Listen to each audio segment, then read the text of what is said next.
ময়মনসিংহের গৌরীপুরে কন্দাল ফসল উন্নয়ন প্রকল্পের অধীনে 3 দিনব্যাপী কৃষি মেলা শুরু হয়েছে। বিশ্বমানের এমআরআই সিটি স্ক্যান পরীক্ষা এখন স্বদেশ হাসপাতালে, থাকছে 25% পর্যন্ত ছাড়। মেলার স্টলগুলোতে রয়েছে বিভিন্ন প্রজাতির কন্দাল ফসলের প্রদর্শনী।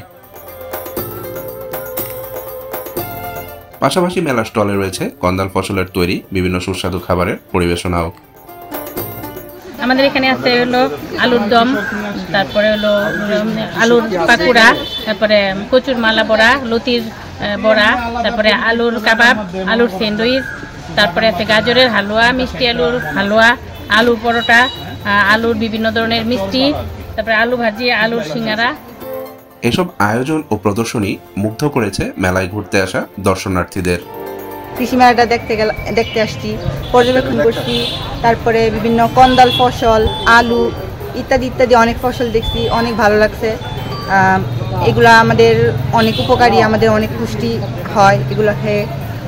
আর মেলাটা অনেক সুন্দর হয়েছে, আমরা অনেক সুন্দর উপভোগ করছি। কৃষি মেলা দেখলাম, খুব ভালো লাগলো।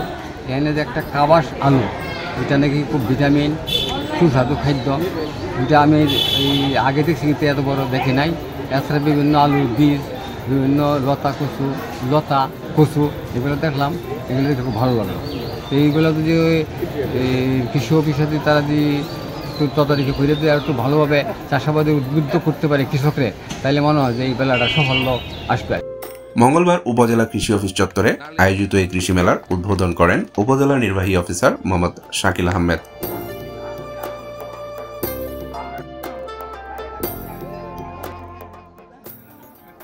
পরে তিনি অতিথিদের নিয়ে স্টল পরিদর্শন করে শোভাযাত্রা ও আলোচনা সভায় অংশ নেন।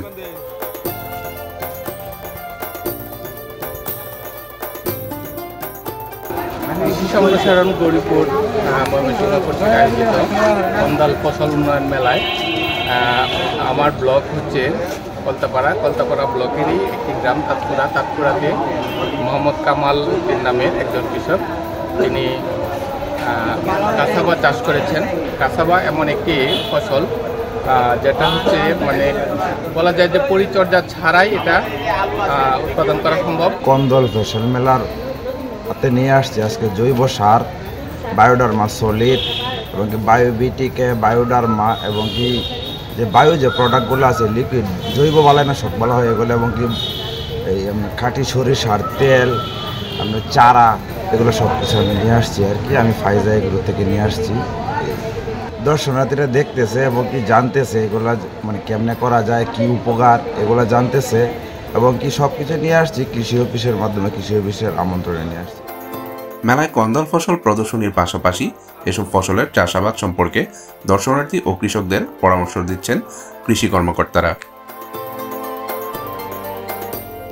কন্দাল ফসলের উপকারিতা বলতে সারাদিন বলা যাবে, তবে আমরা চাই যে কৃষকদের মধ্যে সুন্দরভাবে কন্দাল ফসলের যে ছড়িয়ে যাক।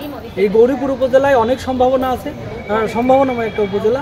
এখানে যেহেতু আলুর একটা সুন্দর, এই এলাকায় আলু সহ কন্দাল সকল ধরনের পণ্য উৎপাদন হয়। এখানে ওলকুচুর নতুন শুরু হয়েছে, কাঁচাবাস শুরু করে। সেক্ষেত্রে আমি চাই যে গৌরীপুর উপজেলায় কন্দাল ফসলের বিস্তার ঘটুক। এতে আমরা কৃষি ডিপার্টমেন্ট সব সময় আমরা কৃষকের পাশে আছি। এই মেলাটা 3 দিন ব্যাপী চলবে। আমরা দর্শনার্থীদের জন্য মেলাটা শুরু করেছি এবং কৃষকদেরকে আমরা উদ্বুদ্ধ করতেছি, দর্শনার্থীদের উদ্বুদ্ধ করতেছি কন্দাল ফসল যেটা খুব অল্প খরচে এবং খুব কম যত্নে আপনি পেয়ে যাচ্ছেন। কিভাবে কন্দাল ফসলটা ব্যবস্থাপনা করতে হয়, ওইদিকে আমাদের স্টল আছে, সেই স্টলে আমরা দেখি কীভাবে কন্দালের যে বিভিন্ন রোগ পোকা আছে সেগুলো কীভাবে ব্যবস্থাপনা করবে কৃষক, সেটা আমরা দেখানোর চেষ্টা করেছি। কৃষকদের উদ্বুদ্ধ করছি আমরা যেন তারা এই কন্দাল জাতীয় ফসল উৎপাদন বাড়ায়, এবং এটা হচ্ছে গিয়ে প্রিজারভেটিভ মুক্ত কন্দাল ফসলটা। এবং আমরা এখন যেটা আমাদের ডিমান্ড যে বিষমুক্ত সবজি আমাদের খেতে হবে, সেই বিষমুক্ত হচ্ছে কন্দাল জাতীয় ফসল। মঙ্গলবার থেকে শুরু হওয়া এই মেলা চলবে বৃহস্পতিবার পর্যন্ত।